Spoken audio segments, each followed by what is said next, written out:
dia, sou Cláudia Bock e estamos mais uma vez aqui com o nosso programa LogComex, sempre transmitido pela TV ABCD, todas as sextas-feiras, das 11 ao meio-dia, trazendo assuntos relacionados com logística, comércio exterior, economia, administração, tudo aquilo que faz parte do nosso dia a dia e interfere aí no nosso cotidiano, no nosso bolso e principalmente também aquelas que nos conduzem a um caminho profissional e acadêmico melhor. Por isso, busco sempre trazer aqui para o nosso programa pessoas que acrescentem e que dê algum direcionamento diferente para a nossa carreira, a nossa profissão, principalmente porque nós sabemos que o nosso maior público é um público, não só o profissional, obviamente, mas um público acadêmico muito grande, muitos alunos dos cursos de logística, comércio exterior, administração, assistem ao nosso programa e eu tenho recebido muito retorno positivo em relação às matérias que nós estamos trazendo, aos profissionais que aqui têm comparecido. E hoje não fica para menos. Hoje estou recebendo aqui nos estúdios da TV ABCD uma velha amiga, né? Vamos colocar assim, uma velha amiga, porque já temos aí um conhecimento de 20 anos. Né? Há 20 anos nós estamos aí trabalhando de maneira junto e paralela, né? Passamos por algumas instituições de ensino juntas e eu costumo acompanhar bem o trabalho da Maria Helena, que está hoje aqui conosco. Bom dia, Maria Helena, como é que você está? Bom dia, estou ótima. E você? Pessoalmente, faz muito tempo que nós não nos vemos, né? Faz, acho que uns 2 anos. Pessoalmente faz algum tempo que nós não nos vemos, né? Mas a vida é extremamente corrida. A Maria Helena também é uma pessoa que tem N atividades, né? Vou falar aqui só um pouquinho do currículo dela. Inclusive, estou até aqui com o livro que ela me trouxe. Vou falar desse livro dela aqui também, que é muito interessante. A Maria Helena é mestre em comunicação, com pós-graduação em administração geral. Ela também é coaching. É isso? Sou coach. Também é coaching. Maria Helena, eu acho que melhor do que eu ler o seu currículo é você se apresentar, né, para o nosso telenauta, já dar o seu bom dia para o nosso telenauta, falar um pouquinho da sua trajetória profissional, acadêmica. Eu acho que é mais interessante. Obrigada pela sua participação aqui no nosso programa. Eu é que agradeço. É um grande prazer estar aqui com você, com seus telenautas, com amigos meus também, que com certeza estão assistindo, alunos. A minha carreira na área de comércio exterior começou há muito tempo e eu fui gerente de comércio exterior de algumas instituições e de uns anos para cá, desde 96, eu abri minha própria empresa ligada a essa área. Só que numa vertente um pouquinho diferente. Eu levava empresários, às vezes até levo, para o exterior, principalmente para a Ásia, que foi aonde eu acabei me especializando e me apaixonando. E daí, para ser uma especialista em cultura, foi um pulo. Eu brinco sempre que eu nasci globalizada. Eu fiz comércio exterior na GV, fiz marketing também na GV e sou mestre hoje, fiz pós em marketing internacional, pós em gestão empresarial e hoje sou mestre em comunicação. E tem a parte do coaching também? Eu sou coach. Eu fiz o curso de coach e fiz também o curso de coaching internacional na Inglaterra o ano passado, com Felipe Rosinski, que é um dos papas dentro dessa área, é um belga. Foi muito interessante. Hoje a sua atuação principal é? Trabalhar na área de treinamento, workshop e ainda sigo na área acadêmica, que é um bichinho que nos morde e não larga. Sou professora do Mackenzie na área de pós-graduação de gestão de projetos e administração para engenheiros. Dou diversas disciplinas, entre elas eu introduzi recentemente, eu dou negociação para os engenheiros e introduzi recentemente inteligência cultural, que é o tema que eu trato num desses livros. Eu logo vou falar dos livros e eu vou mencionar agora, para a gente abrir, né, a nossa conversa de hoje, qual é o tema que nós vamos estar explorando, né? É utilizar a inteligência cultural como vantagem competitiva nas negociações. eu dou aula de negociação também, né? Principalmente voltada para o segmento de exportação. E eu falo sempre para os meus alunos da importância, né, que é a fase de negociação e como você deve conhecer aquele seu futuro, né, cliente ou futuro fornecedor, né, que pode até ser também, mas o seu futuro cliente, né? Conhecer a cultura, usos e costumes, tradição, alimentação, geografia, história, religião. Sim. Né? E eu costumo dizer o seguinte, aqui no Brasil, né, nós temos uma miscigenação tão grande que acaba descaracterizando, né, o povo brasileiro, ou melhor, acaba caracterizando o povo brasileiro como alguém que aceita tudo, que releva tudo, né, que não é muito exigente com nada, né? Nós temos nem com ele. Né? Nós temos aí uma pluralidade cultural, religiosa, né, muito grande e fica difícil quando, de repente, você vai negociar com alguns países que são extremamente rígidos em relação à sua cultura, à sua religião, né? E, por vezes, nós que somos da área de comércio exterior já vimos, né, empresários perderem negócios por falhar muito na hora da negociação. Falhar no cumprimento, falar no vocabulário, né? Falhar ao desconhecer algum fato importante daquele país, né? Então, nós vamos estar conversando agora sobre essa questão, né? O bom negociador. O que um bom negociador ele precisa saber? Ou melhor, o que é preciso ser feito para que você seja um bom negociador? Bom, eu sempre costumo falar sobre essas características também quando eu dou treinamento de negociação, mas a primeira palavra que eu falaria seria observação. Um bom negociador, ele tem que ser um bom observador, ele tem que ter empatia, ele tem que ter curiosidade, ele tem que saber escutar, que é uma das coisas que o brasileiro tem um pouco de problema. Eu brinco sempre, quando eu dou treinamento ou dou palestras, eu digo que o brasileiro está mais para papagaio do que para coruja. Não é à toa que o Walt Disney nos representou com o Zé Carioca. O brasileiro faz muita piada. E, para já, vamos então falar um pouco só da negociação. E aí a gente pode entrar na parte internacional. Um bom negociador tem que ser organizado, ele tem que ter conhecimento, cultura geral, mesmo que seja só aqui no Brasil. Ele tem que saber falar, ele tem que ter assunto, porque a negociação, principalmente dentro da nossa característica brasileira, não é chegar e começar a negociar como o americano, que é pragmático. Nós temos aquela coisa de jogar a conversa fora, de saber um pouco mais do outro. Então, isso requer com que o negociador seja uma pessoa que esteja sempre lendo e sabendo mais. Outra coisa muito importante, ele tem que conhecer muito bem o seu produto. Eu já vi negociadores irem para feiras ou outras coisas e não saber praticamente nada totalmente do produto, despreparado, né? Não saber quanto que vai dentro de um container, agora dando um pulinho de novo para a parte de comércio exterior, isso eu vi. Não sabia quanto entrava num container, não sabia praticamente a diferença. Pode parecer exagerado, mas não é. Eu vi coisas absurdas durante praticamente 30 anos de comércio exterior. E não basta fazer cara de conteúdo, tem que ter de o conteúdo. Jeito nenhum. Né? Até me lembrou aquela propaganda do Estadão. Do Estadão, né? Não basta fantástica. fazer a cara de conteúdo, você tem que ter conteúdo, né? Tem. Não importa se de repente você vai estar vendendo melancia, mas se o teu interlocutor quiser falar de Fórmula 1, você tem que falar de Fórmula 1. Lógico. Você tem que falar de futebol, você tem que falar de como está o comportamento da Bolsa, por exemplo. Você tem que saber o que está acontecendo nos Estados Unidos hoje, com a não aprovação do Congresso, do orçamento, né, para o Obama. Tudo isso você tem que ficar sabendo. É lógico, é super importante.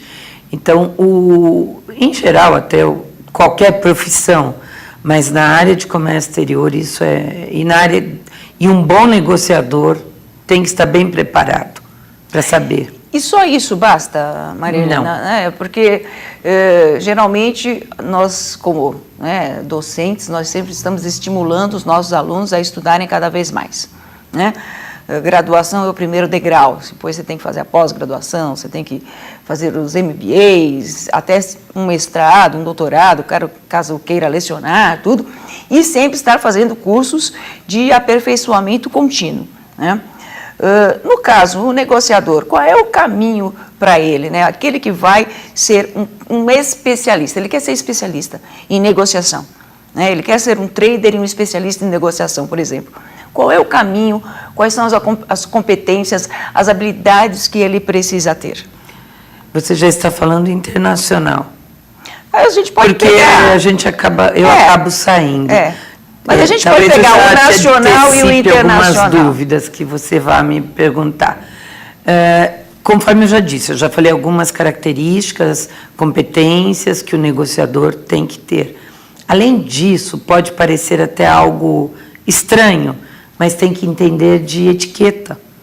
Etiqueta também é importante, porque dependendo do teu parceiro, do seu, vamos chamar de oponente, a tua postura é fundamental. Outra coisa que eu falo muito para os meus alunos é também observar o não verbal. O não verbal é algo que nos dá pistas tremendas. E para isso, aí entra de novo, eu tenho que parar, escutar e observar. Se eu ficar preocupado em falar em cima do que o outro fala, ou junto, ou a pessoa está falando e eu já estou querendo contestar, eu perco a negociação. E aí vem as regras, vamos dizer, de outras culturas. Nunca interromper. E aí, na dúvida, não para pensar, será que essa cultura eu posso ou não? Não interrompa nunca. Deixe o outro acabar de falar, que para você escuta e aí você responde. Isso é uma questão de inteligência. E por falar em inteligência... Educação. Exatamente, e educação. E por falar em inteligência, vamos falar o que é a inteligência cultural, né? Que você tem trabalhado muito isso também. Muito, bastante. Aliás, hoje em dia, meu maior foco de trabalho é a inteligência cultural. A inteligência cultural, esse livro até que eu escrevi, eu coloquei, é um livro que fala sobre múltiplas culturas. Que é esse que está aqui. Esse é um deles, Esse é um deles, Manual de Múltiplas comigo, Inteligências. E que, logo após o intervalo, eu volto com a Maria Helena para nós continuarmos a falar sobre essa pergunta e sobre o livro dela. Fiquem conosco, mandem as suas perguntas. Até já.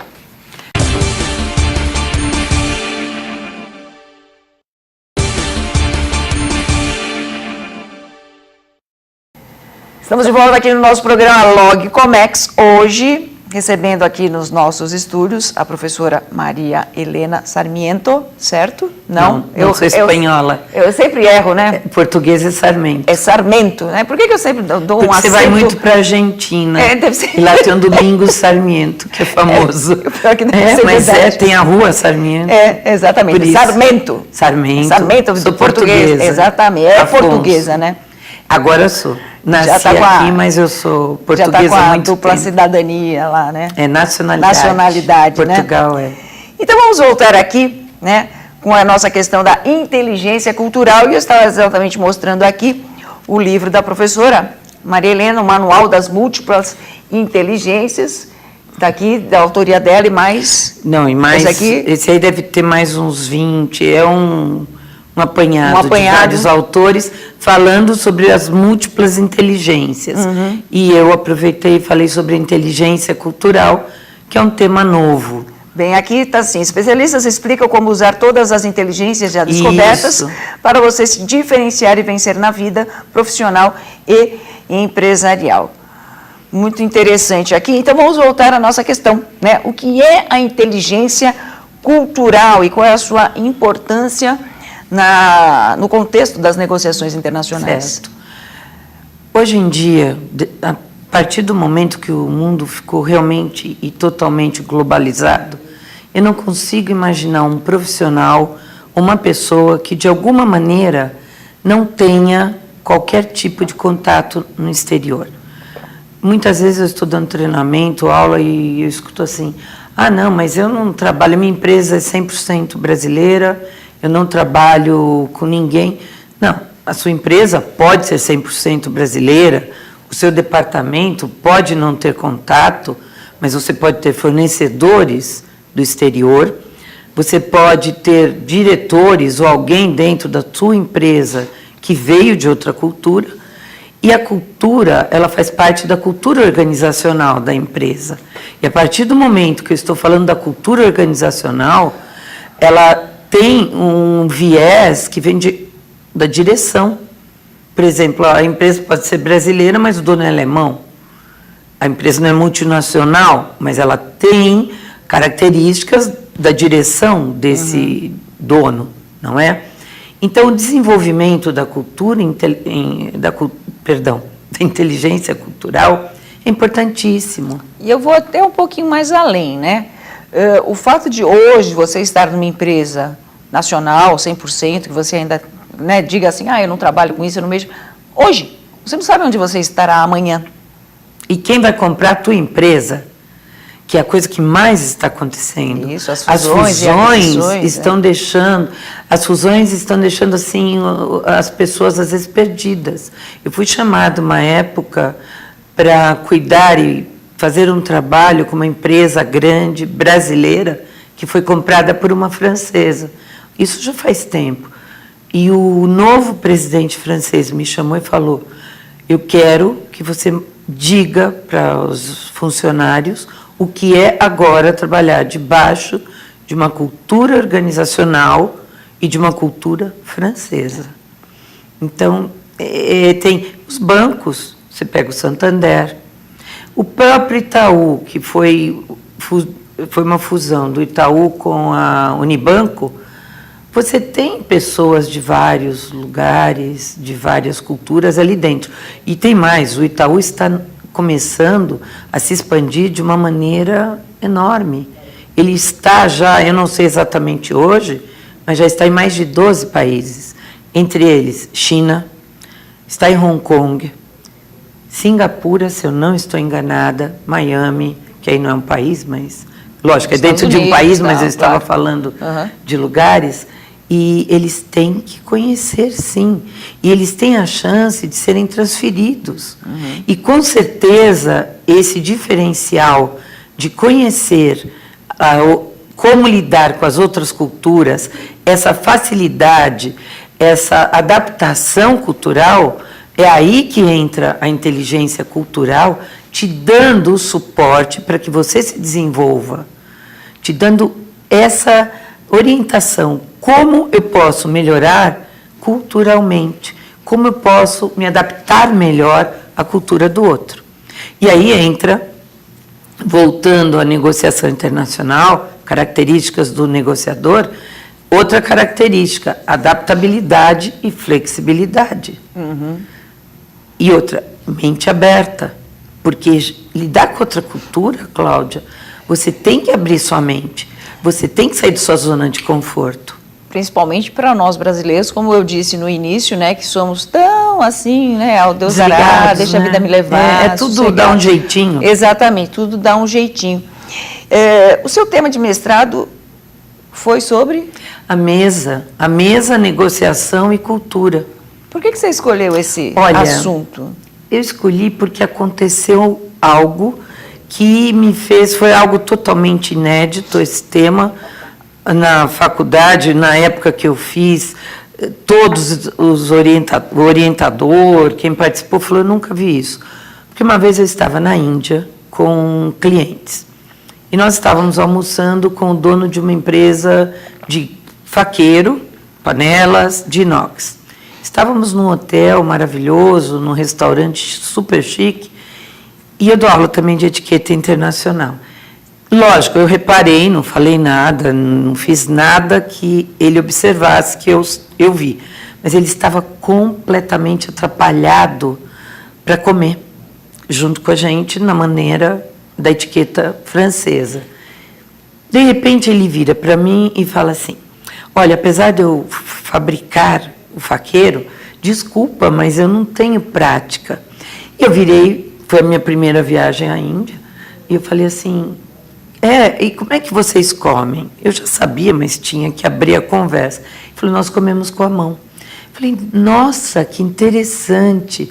Por favor, nós queremos comer igual. E virei e falei em português bem rápido para o pessoal que estava comigo. Eu falei, vocês não perguntem nada, fica quieto, não dê risada e façam exatamente o que ele for fazer. Eu não estava negociando, sim o meu cliente. Eu estava ali intermediando. Aí todo mundo... Ele abriu um sorriso. Você sabe que a negociação daí para frente fluiu. E aí me veio isso na cabeça. Se eu sento à mesa para comer, se eu sento à mesa para negociar, se eu sei o que eles comem, se eu como eles comem, se eu conheço a cultura deles, a negociação flui. Isso tudo faz parte agora da inteligência cultural. Então, foi fantástico fazer esse tema. Não virou livro ainda porque eu não tive muito tempo. Uma das pessoas que estava na banca me falou, isso tem que virar um livro logo, mas eu tenho ideia e já estou programada junto com uma parceira minha, antropóloga, nós vamos escrever sobre alimento e cultura. E aí a gente vai falar da cultura de um povo, do seu alimento. É fantástico. Mas tem de publicar, assim, a sua dissertação, né? É que eu não queria muito no formato acadêmico. Eu quero uma leitura mais... Eu escrevo todas as semanas, você já leu algum artigo meu, que eu falo sobre várias coisas, inclusive isso, no portal Indica Bem, com K. E toda segunda saem artigos meus sobre várias histórias de vários países. Já falei de etiqueta internacional. Recentemente escrevi 3 semanas seguidas sobre a Indonésia. Escrevi sobre os Inuits, que são os esquimós. Escrevi sobre Papalag, que foi um livro que eu li, que nós, brancos, éramos chamados de papalagues por um chefe de uma tribo lá do Oceano Pacífico, lá perto do Tahiti, para aquela região. E uma coisa interessante, vou abrir aqui, esse chefe da tribo, ele falou, quando ele voltou, sabe, os papalagues são interessantes, porque ele foi para a Alemanha passar um tempo e conhecer os brancos. Ele voltou e falou assim, os papalagues são interessantes, eles têm um aparelho assim, que eles põem no pulso e falam que é para marcar o tempo, controlar o tempo. Só que eles dizem que, ao mesmo tempo, eles não têm tempo. Eu não entendi. Como que eles agem assim? E é um livrinho que chama Papalag, mas é muito gozado. É bom nós nos vermos como os outros nos veem, com os olhos do outro. Exato. Nós temos que tirar muito o olhar do nosso umbigo e olhar para fora. Nós temos que deixar de sermos etnocêntricos.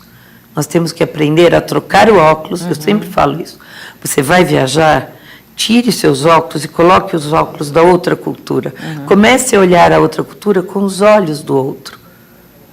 Eu tenho uma pergunta aqui da Priscila de São Bernardo, obrigada pela participação. E ela está pedindo mais alguns exemplos de etiqueta internacional. Tá. Esse aconteceu na Índia. Agora eu vou dar um que, na realidade, ele passa também pela etiqueta internacional, Priscila, mas aí é o que comer. E aí eu te garanto que eu comi coisas muito estranhas já na minha vida. É outra coisa que eu digo, quem quer ser da área de comércio exterior, na área que eu fui de trader, de viajar muito, eu andei pouco, mas eu consegui... eu passei em 30 países. Não é nada perto do tamanho do mundo, mas aprendi bastante. Então, na China, eu aprendi a comer com os hashis, do jeito que eles comem. Na China também eles comem coisas muito exóticas, e na Tailândia. Então eu comi, e isso faz parte da etiqueta, você comer também o que o outro come, porque se eu chegasse lá e começasse, credo, o que é isso? Eu vou vomitar. Como pessoas que eu vi das minhas missões, eu levava vários empresários para a China durante muitos anos, China, Taiwan, Hong Kong, Coreia, inclusive Japão. Você trabalhou com o pessoal da China? Eu levei até China. alunos. Na China, você Eu trabalhei na Tailândia. Na Tailândia. E eu fui diretora da Câmara da China aqui no Brasil. Isso. Mas eu fui funcionária pública tailandesa por 3 anos. Eu era registrada lá em Bangkok. E levava empresários e trazia. E recepcionei o Supachai, que foi o presidente da OMC, primeiro-ministro da Tailândia, a filha do rei. Então, aí também entra a etiqueta internacional, como você lida com essas pessoas. Mas, voltando à comida, Priscila, eu comi escorpião vivo, eu comi cobra, eu comi um tipo de uma lesminha que vinha na salada, ovo milenar, que é um ovo que fica preto, e dentro a gema é cinza, e tive que comer com a maior classe, sem perder. Tudo uma delícia. Maravilha. Eu tenho essa facilidade, graças a Deus, eu tento curtir o que eu estou comendo e me ponho no lugar deles, e penso assim, se 1,2 bilhão não morreu, eu não vou morrer. Isso é ótimo, isso é ótimo, muito bom. É um modo. Voltaremos logo após o intervalo com mais algumas dicas aqui, sugestões da professora Maria Helena quanto a você ser um bom negociador. Fique conosco.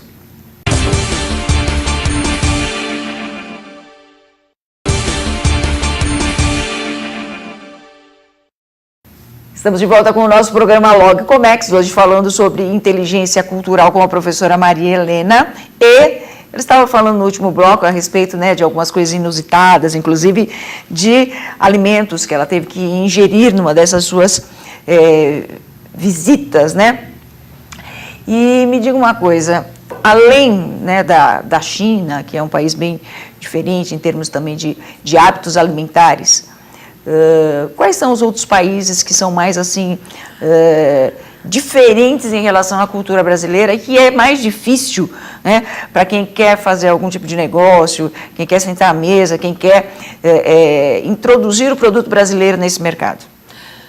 A Tailândia também tem coisas bem semelhantes, mas na Tailândia eu comi insetos fritos, que vende assim na rua como se fosse saquinho de pipoca. O único inconveniente maior dele é que pinica aquelas patinhas. É besouro, parece gafanhoto, parece grilo. Eu não fiquei perguntando muito.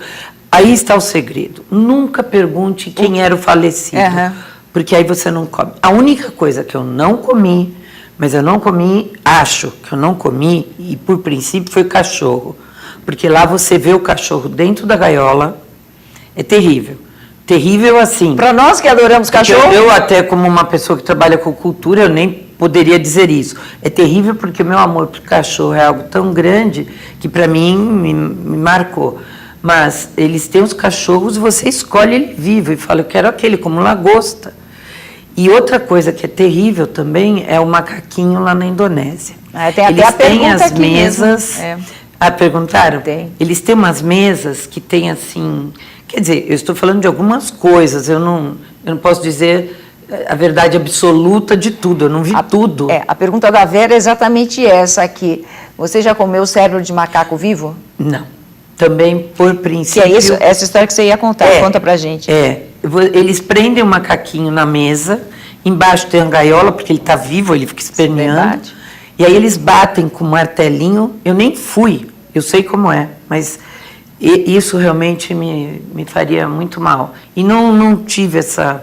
Aí eles batem com o martelinho na cabeça do macaquinho, e aí eles cortam. E aí o sangue está ainda girando e o miolinho dele, que é o que eles comem, o cérebro, ele está quente, vivo. Mole. Então, eu respeito, é cultural. Isso é na Indonésia? Na Indonésia. Mas, por exemplo, os esquimós também. Eles pegam um animal, a foca, eles arrancam o coração e comem. O coração ainda batendo. Faz parte. E a gente tem que estar preparado para isso. Mas eu comi assim, o ovo milenar, inclusive, eu levava para os meus alunos de comércio exterior e dava 1 ponto para quem comesse aquele ovo inteiro. Eu comprava na Liberdade e aí eles me faziam comer. Lógico, eu comia. A aparência dele não é interessante, o cheiro é meio de... como é que chama? Amônia. Mas lá na China, no meio do prato deles, é muito bom e, aliás, é algo sofisticado. É muito interessante. Eles enterram um ovo durante 3 meses, o ovo bom, ele não fica podre, porque eu nunca comeria um ovo podre, só que ele sofre uma transformação, porque eles punham antigamente urina de cavalo com argila. Hoje devem ter processos químicos, então existe aí uma transformação. A clara fica dura e preta, transparente, parece uma gelatina. E a gema fica cinza. Uhum. E teve algum problema? Você já teve algum problema fora em negociação? Tive com um cliente que não respeitou. Alguém que não achou, que não conseguiu? Um cliente que não respeitou as normas, não é, do outro país. Até pode se utilizar um pouco dentro da etiqueta, porque a etiqueta ela não se resume só a comer. Uhum. A etiqueta se resume, são regras de bem viver, do bom viver. Uhum. Então, saber cumprimentar o outro. Priscila, não esqueci de você, faz parte da etiqueta. Como trocar cartões, tem todo um ritual que é muito importante. No Japão, por exemplo, o ritual do cumprimento, né, que todo mundo fala do abaixar, né? Então, como é que funciona isso? É algo que hoje está bem gozado, porque eu escuto assim, por que eu tenho que fazer o que ele faz e ele não faz como eu sou? Típico das perguntas que eu escuto. Eu falo assim, você não tem interesse? Você é que tem interesse é teu? É. Não importa até que o interesse seja dele. Você não quer aprender, você não quer ficar bonito no filme? Uhum. Faça, aprende. É um desafio, é como se fosse um jogo. Então, no caso do japonês, quando o americano começou a ir para o Japão, o americano chegava com aquele jeito dele, tascava a mãozona, e o japonês estava fazendo boa a reverência. Aí o americano ficava com a mão no ar. Aí o americano pensava, bom, então agora eu vou fazer. Aí o japonês, por sua vez, super educado, falava, e vou dar a mão para ele. E aí ficava a dança doida, né? Um abaixava, outro levantava. Existe aí um acordo tácito que é assim, quando você está no país do outro, você faz primeiro, isso é o que eu tenho percebido, que eu tenho lido em alguns lugares, não é uma regra que existe, mas você chega no país do outro, você faz primeiro como dele, e logo em seguida, ele vai fazer igual o seu. Ao nosso. Se você quiser ser elegante e agradar. Com referência, você tinha me perguntado alguma coisa antes? Eu respondi tudo. Era sobre a questão aí das dificuldades. Era do ovo, que eu estava acabando de explicar. Acabando do ovo, depois as dificuldades nessa negociação. Mas acaba o ovo, que é interessante. O ovo é assim, eles pegam qualquer ovo, de galinha, de codorna, de pata, eles fazem esse processo, põem amônia e enterram, chama ovo milenar. Por quê? Depois que você desenterra, ele dura. Você não precisa de geladeira. Não se esqueçam que a China era um país que não tinha nada. Hoje, a China de hoje é completamente diferente. Era como se defumasse Isso, uma carne era defumada, uma conserva do ovo. E aí foi ficando um negócio raro. E hoje eu fui em festas, casamentos lá na China, e é algo sofisticado. E aqui na Liberdade, em São Paulo, você consegue? Você consegue. Se você for lá e pedir o ovo milenar, aí tem pessoas que fazem. Para quem tiver curiosidade, quiser eu te aconselho a levar para os seus alunos, é legal. Você leva e fala assim, quem comer um inteiro vai tirar um ponto na média. Isso em novembro é bom. É bom. Quando a gente dá o ano inteiro, que agora não é mais, chega em novembro, assim que eles já estão meio enforcadinhos. Dá o ovo, fala, quem comer é um ponto na nota. Legal, né? E aí o problema, ligado também à etiqueta e à educação, eu estava com um cliente meu, na missão, que eu fazia essas missões, eu estava negociando com o chinês. Eu estudei chinês, mas eu não falava em chinês, eu falava em inglês, e esse meu cliente não falava nada. Aliás, falava demais, mas não falava nada. Ele estava sentado do meu lado e eu expliquei tudo, o chinês muito educado me escutou. Quando foi a vez dele retornar, me dar a resposta, o cara começou a falar, não parava, e falando o não verbal dele, mostrou para o chinês que ele estava sendo agressivo. Ele não falava com o chinês, mas falava comigo. Falava, não é isso. E o chinês falando. Bom, para encurtar a história, ele levantou e falou assim, eu não negocio mais. Foi embora. Eu fiquei com cara de tacho, sabendo que não se devia fazer isso, mas... E o cara ainda ficou bravo. Olhou para mim e falou, que absurdo, que povo. Eu falei, não, desculpa, você foi errado. Você não sabe respeitar. Ah, mas eu não sei como é que é. Eu falei, na dúvida, fica quieto. Exatamente. Na dúvida, fique quieto. E me diga uma coisa, o que pode ser feito para desenvolver a inteligência cultural? Olha, várias coisas. Uma delas, o ideal seria viajar. Viajar com olhos de aprender. Porque tem gente que viajou pelo mundo inteiro e não tem nenhuma inteligência cultural. Não viu nada, foi com o seu egoísmo, com o seu etnocentrismo e não viu nada. Pelo contrário, criticou o tempo inteiro, achou ridículo, achou sujo, achou burro. O modelo mental é muito complicado. Se a pessoa não se desfizer dele, quebrar paradigmas, ela nunca vai desenvolver a sua inteligência cultural. Então, uma das coisas é, se eu não posso viajar, eu vou começar a ler.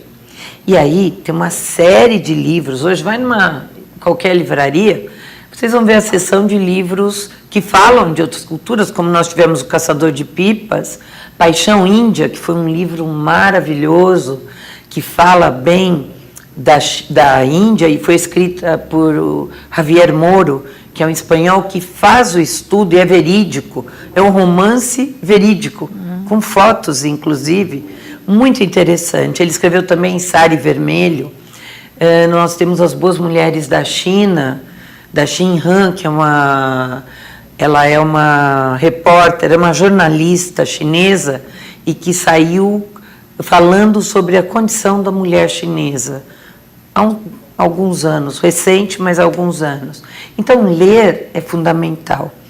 Assistir bons filmes de outras culturas. Vamos sair do esqueminha só do americano? Hollywood, é o que eu brinco com meus alunos. O que vocês levam de vantagem quando acaba de ver o Homem-Aranha jogando a teia e subindo pela parede? Não é? Ou o tubarão comendo perna. Vamos assistir um cinema iraniano, que é fantástico. Chinês, japonês, você tem o Kurosawa. O argentino é fantástico, adoro assistir. Adoro cubano. Eu adoro Bollywood. Bollywood, eu mando vir da Índia. Eu tenho uma coleção de Bollywood. Mesmo? Olha que legal. Eu sou apaixonada por Bollywood. Eu também. Poucas pessoas para falar o que é Bollywood. A Índia é o país que mais filma no mundo. Muito mais do que Hollywood. São mais de 3 ao dia, porque são mais de Eu vi, eu estava em Mumbai e você cruza com eles filmando o tempo todo. Mas é um outro esquema. O imaginário deles é muito diferente do americano. É muito alegre, muitas cores. Por exemplo, eu posso sugerir que os nossos internautas vejam. Lagan é um que me ocorre agora, que é bem típico indiano. É Lagan com 2 As e N no final. Lagan quer dizer o dízimo. E ele mostra na época em que a Inglaterra estava lá na Índia. Esse já é um pouco mais antiga a história, mas o filme é recente. E como o cricket virou paixão indiana. Porque foi de uma aposta que os indianos fizeram com os soldados, com o pessoal da Inglaterra, porque eles passavam fome. Então, o inglês prepotente que estava lá na época falou, se vocês ganharem, nós vamos tirar uma parte do dízimo. E aí é todo um esquema de como eles aprenderam. Vale a pena assistir, tem em qualquer videolocadora. Como tornar-se milionário, não é? É interessante, é bem aquilo. A apresentação do local foi onde eu mais estive, em Mumbai, é bem aquilo. Mas já é um pouco mais, é um pouquinho diferente. Eu gosto mesmo é com bastante música, isso é muito colorido, e Lagan tem, vale a pena ver. Tem uma outra pergunta aqui, da Verônica. Obrigada pela participação. E ela diz o seguinte: qual é a cultura mais difícil de se trabalhar? Não existe.